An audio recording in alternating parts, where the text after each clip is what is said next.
शुरू शुरू में जब बारिश चल रहा था तो यहाँ पानी कम था, आम बारिश था। हम लोगों ने कहा इतना पानी नहीं आएगा। जैसे ही पानी पहुँचा, ना इधर किसी ने हम लोगों को बताया, ना डीसी साहब आएगा मस्तूम का, ना किसी ने इतला किया कि बाबा ज़्यादा पानी आ रहा है, आप लोग इलाका छोड़ दें।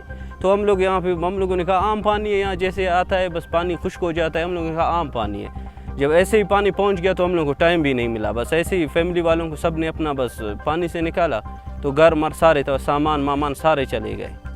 तो तकरीबन यहाँ पे 7:30 बजे 8 बजे के टाइम ज़्यादा पानी पहुँचा। तो बस हर किसी को अपना फैमिली का फ़िक्र था, बस सारे निकल गए, बस सामान मामान सब का इधर गए बस पानी में।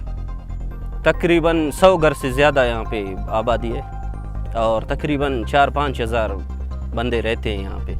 पानी में किसी का मोटरसाइकिल पानी में अभी तक तकरीबन किसी का डारसन और रक्षा, कोई रक्षा बकरी वगैरह और गाय वगैरह सभी पानी में डूब गए। बस तकरीबन 10-11 फीट पानी खड़ा है। नहीं, यहाँ पे कोई भी नहीं पहुंचा है, ना डीसी पहुंचा है, ना किसी ने हम लोगों से पूछा है क्या हुआ है। बिल्कुल एक बंदा भी यहाँ पे नहीं आया। तकरीबन 48 घंटे से ज़्यादा में हो रहा है। तकरीबन सब फैमिली वालों को टेंट, राशन और कोई बर्तन वगैरह कुछ भी नहीं है, बस ऐसे ही गुजारा करें, भूखे हैं सारे 48 घंटों से।